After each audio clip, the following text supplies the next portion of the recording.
तो भाई चेक करते हैं, ये पहला ड्रिंक है यहाँ का।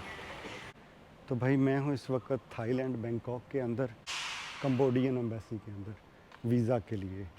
अस्सलामुअलैकुम, गुड मॉर्निंग, नमस्ते, सत श्री अकाल। तो आज का टॉपिक है जी कंबोडिया वीज़ा आप कैसे ले सकते हैं, स्टिकर वीज़ा। और इसका ई वीज़ा भी आप अप्लाई कर सकते हैं। उसकी मैं अलग से वीडियो बना के आपको बताऊंगा कि आप कैसे वो वीज़ा जो है ऑनलाइन लेके वहाँ जा सकते हैं। आपकी मर्ज़ी, अगर आप स्टिकर वीज़ा लेना चाहते हैं तो उसके लिए मैं डॉक्यूमेंट्स और सारी डिटेल, मैं ये वीज़ा ले चुका हूँ और ये मैं वापस आके वीडियो बना रहा हूँ इसको कंप्लीट करने के लिए, क्योंकि इसमें बहुत सारी चीज़ें ऐसी थी कि जो मैं आपको डिटेल से बताना चाहता था। इसलिए मैंने इसमें थोड़ा सा जो है ऐड किया है कि भाई अगर आप पाकिस्तान से अप्लाई कर रहे हो तो आपको कौन सी चीज़ें चाहिए। देखें जी, वहाँ पे मुझे ऐसी कोई चीज़ ख़ास नज़र नहीं आई जो आपने पाकिस्तान से लेके आनी है, लेकिन फिर भी मैं आपको बता देता हूँ डॉक्यूमेंट्स डिटेल के साथ। दो रास्ते हैं, आप बोल्ट ऐप डाउनलोड करके उससे भी बाइक या दूसरा जो है टैक्सी लेके जा सकते हैं, वो भी अफोर्डेबल है। जैसे मैं गया हूँ वो मैंने ऑलरेडी आगे बताया हुआ है, तो वो आप देख सकते हैं। दूसरा, आप गूगल मैप से बस के बारे में चेक कर सकते हैं, जिसमें शायद 16 बात लगते हैं।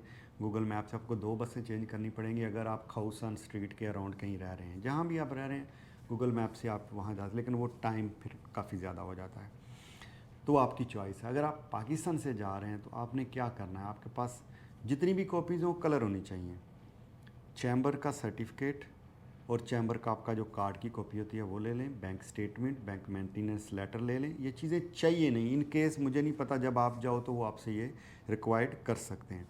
उसके अलावा होटल बुकिंग, जितने दिन आपने वहाँ रहना है, फ़्लाइट रिजर्वेशन, और जो एप्लीकेशन फॉर्म है वो आपको वहीं से मिल जाएगा। अच्छा, इसके अलावा आपके पास एनओसी लेटर होना चाहिए आपकी कंपनी की तरफ से, आप कहीं से भी जा रहे हैं, ठीक है, यूएई से, जीसीसी से, पाकिस्तान से, इंडिया से, जिस कंपनी में आप काम करें या जिस कंपनी के आप ओनर हैं उसका एनओसी लेटर आपके पास होना चाहिए। और कोशिश करें ये सारी कॉपीज़ कलर हों आपके पास। बैंक स्टेटमेंट तो ज़्यादा पेजेस होंगे, 3 महीने की बैंक स्टेटमेंट रिक्वायर्ड है, ठीक है। मैंने वहाँ पे देखा है कि लोग ऑनलाइन भी प्रिंट करके दे रहे थे, लेकिन मैं आपको ये रेकमेंड नहीं करूँगा, आपकी चॉइस है। मैंने जो इन्फॉर्मेशन थी वो आपको बताई है। उसके अलावा आपके पास जो आप थाईलैंड जाएंगे उसका वीज़ा और एंट्री की स्टैंप, वो भी आपने साथ प्रिंट लगा लेना है। तो ये थोड़े से डॉक्यूमेंट्स हैं। 3 वाइट बैकग्राउंड की तस्वीरें भी आपको चाहिए, ठीक है, वो साथ रख लें, 2 लेते हैं मेरे ख्याल में। तो ये सारी चीज़ें हैं भाई कि आप जाके थाईलैंड से कंबोडिया का वीज़ा लेके वहाँ से आप कंबोडिया विज़िट कर सकते हैं। लेकिन एक ज़रूरी रिकमेंडेशन जो है, $2,000-2,500 अपने पास लाजमी शो मनी के लिए रखिएगा। मेरे साथ आगे जाके मैं जब लॉस गया था तो मुझे ये प्रॉब्लम आई थी, मुझसे उन्होंने $2,500 रिक्वायर्ड किया था थाईलैंड में बोर्डिंग के टाइम पे, लेकिन वहाँ पे 1000 से ऊपर डॉलर होने चाहिए, ये आपने माइंड में रखना है। इसका वीज़ा आप थाईलैंड से, मलेशिया से ले सकते हैं, लेकिन लाओस का वीज़ा आपको थाईलैंड से नहीं मिलेगा। वो आपको कहेंगे कि किसी टूरिज़म वाले का जो है आपके पास इनविटेशन लेटर या बुकिंग होनी चाहिए, ठीक है। तो वो आप कंबोडिया जाकर ये पूरी सीरीज़ है 4 कंट्री की, आप जाके देख सकते हैं कि आपको किन किन चीज़ों की ज़रूरत है और क्या क्या आप कर सकते हैं। ट्रैवल हिस्ट्री के लिए ये जर्नी बेस्ट होने वाली है, मिस मत करिएगा। ई वीज़े की वीडियो मैं अलग से बना के डालूँगा। तो चलते हैं, आपको दिखाते हैं कैसे मैंने वीज़ा लिया थाईलैंड के अंदर।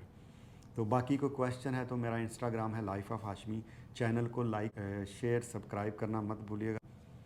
तो भाई चलते हैं, देखते हैं थाईलैंड में क्या हुआ।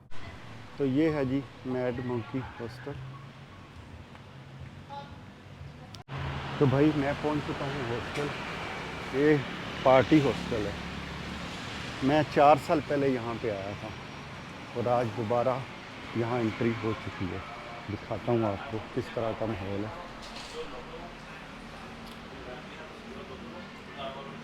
अस्सलामुअलैकुम, नमस्ते, सत श्री अकाल। तो भाई मैं हूँ इस वक्त थाईलैंड बैंकॉक के अंदर और मैं आया हुआ था बैंकॉक एम्बेसी के अंदर, ओ सॉरी, कंबोडियन एम्बेसी के अंदर वीज़ा के लिए। तो भाई मैं आपको डिटेल बता दूं कि आपको वीज़ा के लिए क्या क्या चाहिए, क्या क्या रिक्वायरमेंट है, वो मैं आपको बता दूं। सबसे पहले तो अपने एप्लीकेशन फॉर्म फिल करना है जो वहीं से मिलता है, उस पर एक तस्वीर चिपकानी होती है, वो ग्लू वहीं से मिल जाता है। तो आपने कहाँ से आप बिलोंग कर रहे हैं, पाकिस्तान से हैं, इंडिया से हैं, बांग्लादेश से हैं। इंडिया को तो वैसे भी ऑन अराइवल है, अगर स्टिकर लेना चाहें तो वो आ सकते हैं।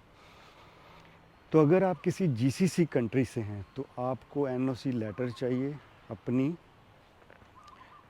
कंपनी से जहां आप काम करते हैं, पासपोर्ट, वीज़ा, आईडी कॉपी चाहिए, ठीक है जी।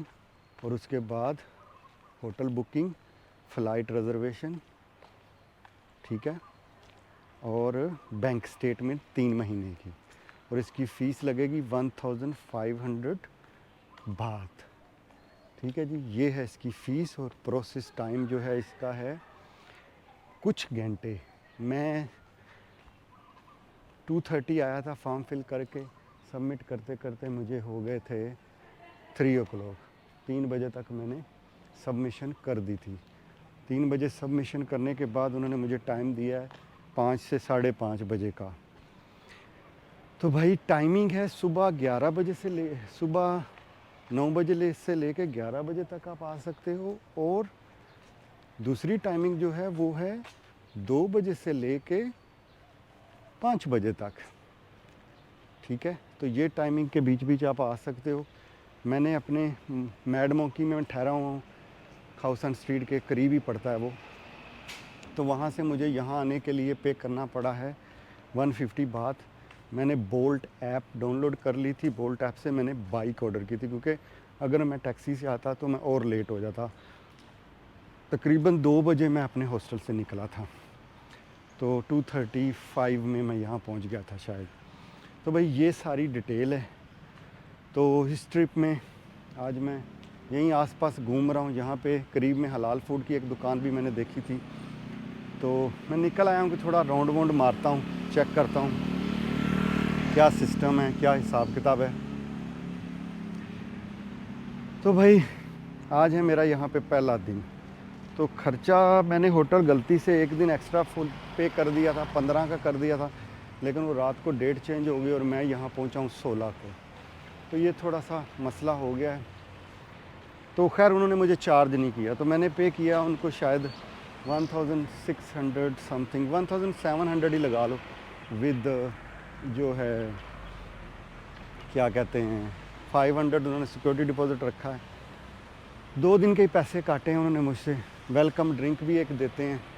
खैर जी, ये आज की जो यहाँ की मेरी मसरूफियत रही है वो ये। मैं आ गया हूँ यहाँ पे, ये देख सकते हैं आप मेरे बैकग्राउंड में 7-Eleven 2, 3, 4 है वहाँ पे। ये शायद कोई लोकल मार्केट है, चलते हैं इसमें घूमते हैं। और आपको मज़ीद जब पासपोर्ट मिलेगा तो मैं आपको दिखाऊंगा कितनी देर का वीज़ा देते हैं। मैंने तो 4 दिन की टिकट थी, 4 दिन का ही उनको वीज़ा भी लिखा है, एप्लीकेशन पे मांगते हैं कितने दिन आपने रुकना है यहाँ पे। तो वो सारी डिटेल मैंने ऑलरेडी मेंशन कर दी हुई है। तो चलते हैं यहाँ की लोकल मार्केट का विज़िट आपको करवाता हूँ। तो भाई ये थी इतनी सी वीडियो। तो अगर आप थाईलैंड आते हो तो वीज़ा यहाँ से आप अप्लाई कर सकते हो। मैं इंटर हो चुका हूँ लोकल मार्केट में यहाँ की। तो यहाँ का सिस्टम आपको दिखाता हूँ, थोड़ा सा छोटी सी है लोकल लोगों के लिए। ये ज़्यादातर ये सुशी भी है यहाँ पे, फ्रूट वेजिटेबल भी है। राउंड चेंज करके आपको दिखाता हूँ।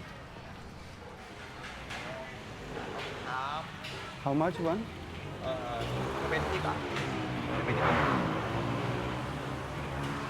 20 baht, huh? Okay, one please.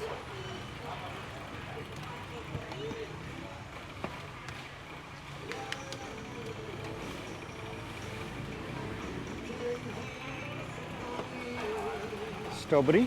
Strawberry and yogurt.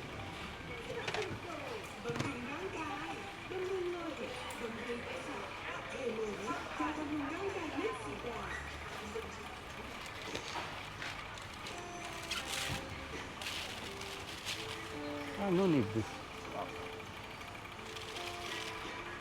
I will drink here.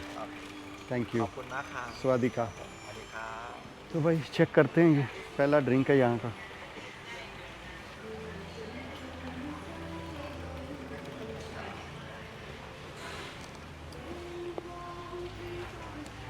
Ice है, पूरी आइस वाला है। तो भाई मैं गया था लाओस एम्बेसी में, ये पास ही थी कंबोडियन एम्बेसी के। तो यहाँ से ये लोग वीज़ा नहीं देते हैं पाकिस्तान, इंडियन, बंगाली किसी को भी। इसके लिए हमें जाना पड़ेगा कंबोडिया में, कंबोडिया से लाओस का वीज़ा अप्लाई हो सकता है। तो वहाँ जाके फिर मैं आपको इसका प्रोसेस बताऊँगा। मुझे कुछ चीज़ें याद आ गई आपको बताने के लिए। भाई अगर आप वीज़ा अप्लाई करना चाहते हो कंबोडिया का, तो आपका पासपोर्ट 6 मंथ से ज़्यादा वैलिड होना चाहिए और उसमें 2 पेज खाली भी होने चाहिए। ये देख सकते हो आप मेरे बैग में, वो सामने है लाओस की एम्बेसी। तो वहाँ से चेक करने के बाद पता चला है कि भाई वो यहाँ से वीज़ा नहीं देते हैं। तो उसके अलावा जो मेन चीज़ आपने प्रिंट करनी है ना, वो ये आपने माइंड में रखना है कि भाई आपने जो है आपका थाईलैंड का वीज़ा और जो एंट्री की स्टैम्प है ना, ये 2 चीज़ें आपने लाजमी कॉपी करके साथ लेके आनी है। उनकी कॉपी कर लें और अपनी फ़ाइल के साथ लगा लें। जो बाकी डॉक्यूमेंट्स बताए हैं उन डॉक्यूमेंट्स के साथ ये भी डॉक्यूमेंट्स होंगे। तो भाई ये है मेरा रूम और ये मेरा बेड है, देख सकते हैं ये। अब चलते हैं, आपको बाहर का माहौल दिखाते हैं कैसा लग रहा है सब कुछ। ये कबर्ड बनाए हुए हैं उन्होंने, यहाँ 4 जो हैं ये अलग अलग बेड्स के लिए अलग अलग कबर्ड्स हैं, लॉकर्स कह सकते हैं आप इनको। ये रूम कुछ इस तरह का दिखता है। तो ये वॉशरूम है। बस ठीक है यार, सब कुछ बेसिक सा है लेकिन ठीक है। तो भाई इस हॉस्टल में मैंने पर नाइट का पे किया है 79 दिरहम, जो मैंने इन एडवांस बुक किया हुआ था। तो ये कॉस्ट है मेरे हॉस्टल की। तो ये भाई इसका कॉरिडोर है, ये मेरा रूम है।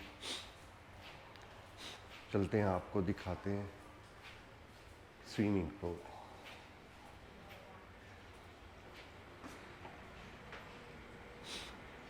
ये सामने स्विमिंग पूल है।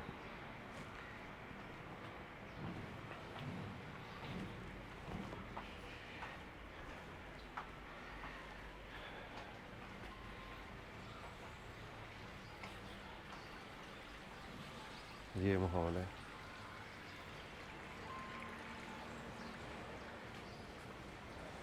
ये बात है,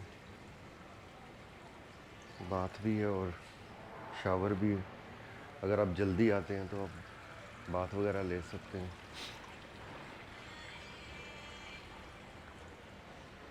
बाहर का माहौल कुछ इस तरह का है। ये पीछे सिटिंग एरिया है, ये इनका मंदिर है।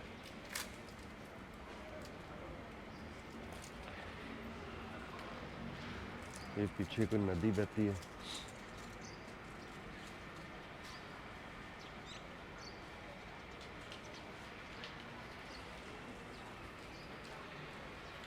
और ये इनका कॉरिडोर है, जहाँ पे आप पार्टी वार्टी ये वो सब कुछ चलता है।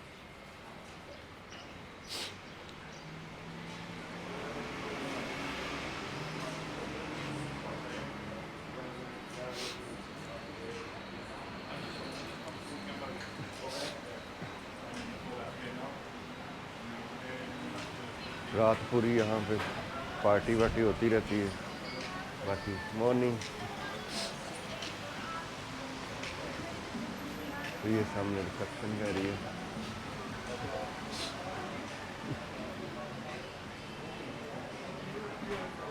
ये बाहर गाड़ी इन्होंने खड़ी की हुई है।